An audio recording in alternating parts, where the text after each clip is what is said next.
છેલ્લા 15 દિવસથી વાતાવરણમાં ઠંડીનો ચમકારો જોવા મળી રહ્યો છે। સુરત શહેરમાં પણ 14 ડિગ્રી સુધી વાતાવરણ અનુભવવામાં આવ્યું છે।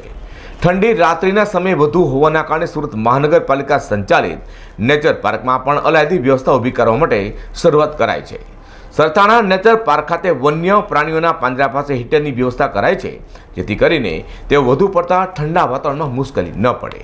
સરથાણા નેચર પાર્કમાં મોટી સંખ્યામાં રાખવામાં આવેલા વન્ય પ્રાણીઓની તમામ પ્રકારની તકેદારી રાખવામાં આવતી હોય છે। ત્રણેય ઋતુઓની જે પ્રકારે શહેરીજનો ઉપર અસર દેખાઈ રહી છે, તેવી જ રીતે અન્ય પશુ ઉપર પણ તેની અસર સ્વાભાવિક રીતે દેખાતી હોય છે। તેવી સ્થિતિમાં સુરત કોર્પોરેશન દ્વારા વન્ય પ્રાણીઓને કોઈ મુશ્કેલી ઊભી ન થાય તેની સમયાંતરે કાળજી રાખવામાં આવતી હોય છે। શિયાળાની ઋતુમાં વન્ય પ્રાણીઓને ગરમી મળી રહે તે માટે હીટર લગાડવામાં આવે છે, તો ઉનાળા દરમિયાન વધુ પડતી ગરમીના પ્રકોપમાં પ્રાણીઓને ઠંડક મળી રહે તેના માટે ફાઉન્ટેન પણ એટલે કે ફુવારા પણ લગાડવામાં આવે છે।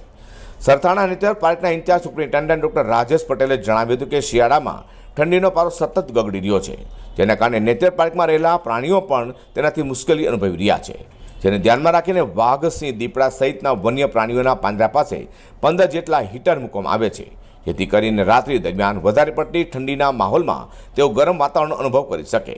તેમજ પક્ષીઓના પાંજરામાં પણ 200 વોલ્ટના લેમ્પ લગાડવામાં આવ્યા છે, જેથી કરીને પક્ષીઓના પાંજરામાં પણ ઠંડીનો પારો ગગડી ગયા બાદ પણ પક્ષીઓ માટે અનુકૂળ વાતાવરણ બની રહે। દરેક સિઝન પ્રમાણે વન્ય પ્રાણીઓ માટે અને પક્ષીઓ માટે આ પ્રકારની અલાયદી વ્યવસ્થા ઊભી કરવાનો પ્રયાસ થતો હોય છે। હું doctor Rajesh Patel, incharge superintendent Sarthana nature park, Surat મહાનગરપાલિકા। હમણાં જે ઠંડીનું પ્રમાણ વધેલું છે એના કારણે જે ઝૂમાં પ્રાણીઓ પક્ષીઓ રાખવામાં આવે છે એમને ઠંડીથી બચવા માટે દર વર્ષે આપણે વ્યવસ્થા કરતા હોય છે, અને એ જ વ્યવસ્થાના ભાગરૂપે અત્યારે હીટર અને લેમ્પ, ઇલેક્ટ્રિક લેમ્પની વ્યવસ્થા કરેલી છે। જે વાઘ, સિંહ, દીપડા, રીંછના પાંજરા છે એમાં નાઇટ દરમિયાન 1500 વોટના હીટર સતત ચલાવવામાં આવે છે, જેથી નાઇટ શેલ્ટરનું વાતાવરણ હુંફાળું રહે અને વધારે ઠંડીથી જાનવરને રાહત મળે।